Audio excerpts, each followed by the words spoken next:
Welcome, everyone. Bruchim habayim.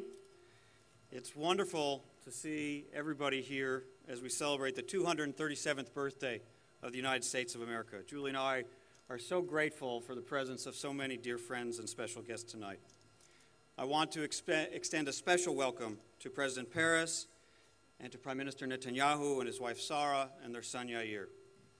In the United States, we celebrate the 4th of July with good friends, so I'm glad that we're able to continue that tradition with you tonight. Mr. President, you have known and worked with every American president since John F. Kennedy, well, since at least John F. Kennedy. And your unsurpassed commitment to the U.S.-Israel relationship warms our hearts and inspires us. Mr. Prime Minister, you, who know us so well from your years living, studying, and serving in the United States, who talks just like us, and believe me, I know what a challenge that is. You have many friends and admirers in the United States, and you never fail to give our leaders warm welcomes and your valuable time when they come to visit to advance our common interests. Thank you both for honoring us with your presence tonight and for your many years of steadfast friendship. I'd also like to thank our great musical performers this evening, the Polyphony Quartet, the Jazz Ensemble from the Israeli Conservatory of Music, and Miss Bridget Raven. And of course, our national anthem singers, the U.S. Embassy's own Ronnie Lawson with the Star-Spangled Banner, and Ariel Kapach of Yeshivat Chevruta with Hatikva. Let's give them all a hand. Julie and I also want to offer our thanks to our hardworking U.S. Embassy staff who have been pulling long hours for many weeks to prepare for this special event, all while supporting several visits by the Secretary of State. We are grateful for your service to our nation and your dedication to the mission of our embassy. And if I could just ask the embassy staff to a show of hands so our guests can properly recognize you, I appreciate that. I want to single out one other person for special mention, our Master of Ceremonies tonight, an outstanding Deputy Chief of Mission, my right hand, Tom Goldberger. Tomorrow, Tom concludes his spectacular 3-year tour in Tel Aviv, moving on to become our political counselor in Baghdad, where he will continue his impressive service to our nation.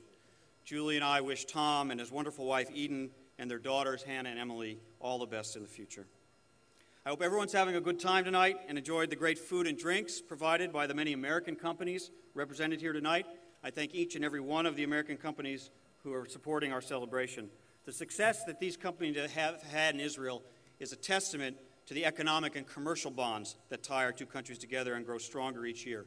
And in just a few minutes, we'll close out the night the same way as Americans will all over the United States, with an impressive display of fireworks made possible by our sponsoring companies. So today really is one of our most festive holidays, and I'm glad we're able to share that spirit of fun with you tonight. But together with the celebration, today is also a day when we reflect with pride on the history of our great country and the core values that have made us who we are. With all the changes that the world has seen in the last 2.5 centuries, it's somewhat remarkable that the United States still adheres to the same values so brilliantly articulated in our founding documents over 200 years ago. The self-evident truth that all of us are created equal, the belief that we have certain unalienable rights granted by our Creator that cannot be denied by anyone, that we all possess the right to life, liberty, and the pursuit of happiness, that we have the right to speak our minds as we wish and worship in any way that we choose. That these core values continue to serve as the foundation of our country is a testament to the genius of our founders, visionaries like George Washington, Benjamin Franklin, Thomas Jefferson, and James Madison. And while these leaders were heavily influenced by the popular Enlightenment ideals of the time, as the U.S. Ambassador to Israel, I find it extremely significant that they also found great inspiration in the Bible, in the Tanakh, and in the story of the Jewish people, a people that John Adams, our second president, called the most glorious nation that ever inhabited the earth.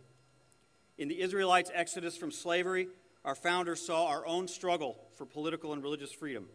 In the idea of the self-evident natural rights that were God-given, they took inspiration from the story of Moses and God's promise to the Jewish people. Our Bill of Rights, the first 10 amendments to the Constitution, symbolically echoes the 10 Commandments. By embracing modern democratic values while remaining faithful to age-old ethical principles, our leaders not only helped forge a nation that still adheres to those same core values today, but also created a democracy that was flexible enough to adapt to the challenges and changing circumstances that confronted it. a civil war that almost tore our nation apart, the epic struggle to end the scourge of slavery and heal its wounds, the Great Depression that almost starved a people, 2 world wars, and the struggle to extend civil rights to all Americans. Our ability to change and yet remain faithful to the core of who we are is what has made us a successful nation. Each generation of Americans has renewed this powerful combination of modern and timeless values.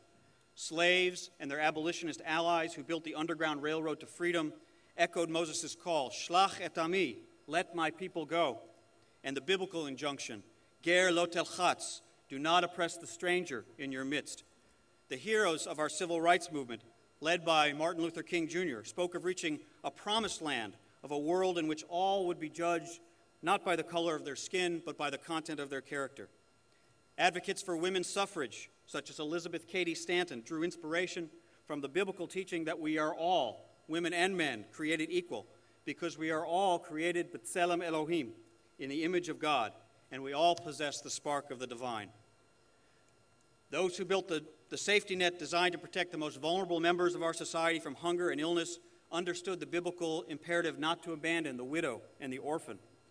And beyond our shores, in pursuing American interests, we have always followed the prophetic calling to stand against tyranny and for freedom and to pursue the vision of peace. We witnessed this adaptive ability just over a week ago in 2 landmark Supreme Court decisions that recognize the civil rights of gay and lesbian Americans, bringing them still closer to achieving the full equality promised to all Americans by our Declaration of Independence. This change, which would have seemed impossible just a few years ago, is another example of how our democracy and institutions continue to evolve and adapt to the times to expand the participation and rights of more and more people, while always remaining faithful to the fundamental values of liberty and justice for all. This same adaptive ability has helped make Israel the successful nation it is. It's not surprising that we find our closest partnerships with those who share such values. As President Obama said in his speech to the Israeli people in Jerusalem in March, Israel is rooted not just in history and tradition, but also in a simple and profound idea, the idea that people deserve to be free in a land of their own. Israel, too, has survived and thrived with a marriage of ancient and modern values, a people restored from exile to its historic homeland, and a nation on the cutting edge of the modern world, a Jewish and a democratic state. Through threats and attacks from neighboring countries, terrorism, wars, and the challenges of integrating millions of immigrants from many different countries and cultures, Israel has adapted to the changing times by remaining true to the vision of the prophets and also true to the principles laid out in its own Declaration of Independence. V'ahavta l'reacha kamocha, to love your neighbor as yourself, and to build a country based on freedom, justice, and peace. Bakesh shalom v'radfehu, seek peace and pursue it, and to extend a hand to neighboring states and their peoples in an offer of peace, as Israel did with Egypt in 1979 and with Jordan in 1994. On behalf of Secretary of State John Kerry, who was here just a few days ago, I want to thank President Peres and Prime Minister Netanyahu for the many hours they have spent with us to advance the prospect of peace with Israel's Palestinian neighbors. And I suspect there will be many more hours spent in this critical effort in the days and weeks to come. But the challenges to our democracies never cease, so we both have the responsibility to do everything possible to protect and sustain our democracies from the threats to their survival. Some of these threats are external, such as the potential of a nuclear-armed Iran, which we are coordinating closely with Israel to prevent. This is a key threat facing both of our countries, and as President Obama stressed during his visit here, America will do what it must to prevent a nuclear-armed Iran.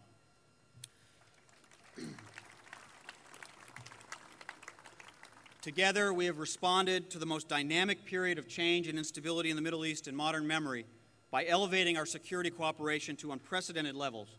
We are enhancing Israel's military capabilities with the most sophisticated American technology and deepening the ties between our military and intelligence professionals. We have partnered to develop life-saving missile defense technologies, and we have coordinated to provide the residents of southern Israel with a measure of peace they have not enjoyed in nearly a decade.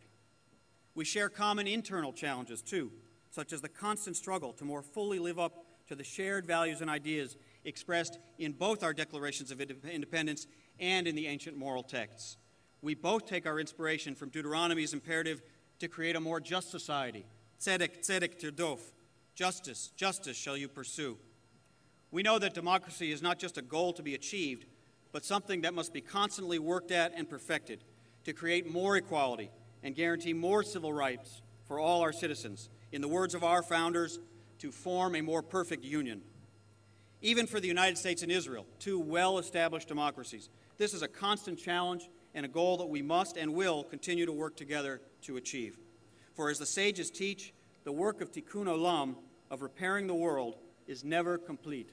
Lo alecha hamlacha ligmor, velo ata ben chorin libatel mimena.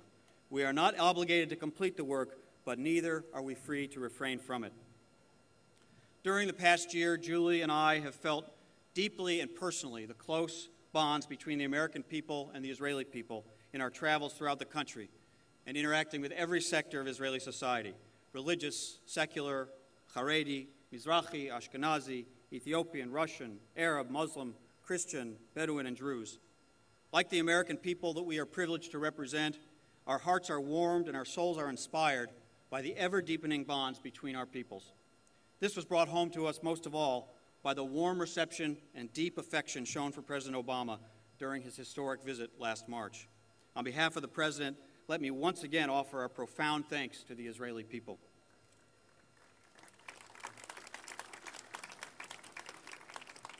So let us celebrate tonight not just our independence, but the journey we have traveled together since both of our foundings. Our deep friendship, our rock-solid security alliance, our strong economic bonds, our shared spirit of innovation, all of these are based on a foundation of shared values to increase liberty, equality, and justice for all of our citizens, to ensure security and pursue peace for our peoples, and to do what we can to help the citizens of all countries live freer, more prosperous, and more democratic lives. ברשותכם אני אחזור בסיום בעברית. בשנה האחרונה, ג'ולי ואני חשנו באופן עמוק ואישי את הקשרים הקרובים בין העם האמריקאי לבין אזרחי ישראל במהלך מעשותינו בכל רחבי הארץ ובכל מגזרי החברה הישראלית, דתי, חילוני, חרדי, מזרחי, אשכנזי, אתיופאי, רוסי, ערבי, מוסלמי, נוצרי, בדואי ודרוזי. כמו העם האמריקאי שאותו יש לנו הזכות לייצג, הקשרים ההולכים ומעמיקים בין שני עמינו מחממים את ליבנו ומעוררים השראה בנפשותינו. הרגשנו את זה בגדול לאור קבלת הפנים החמה והחיבה העמוקה של אזרחי ישראל עבור הנשיא אובמה במשך ביקורו ההיסטורי במרץ. בשם הנשיא, תרשו לי שוב להודות מקרב לב לעם ישראל. אז בואו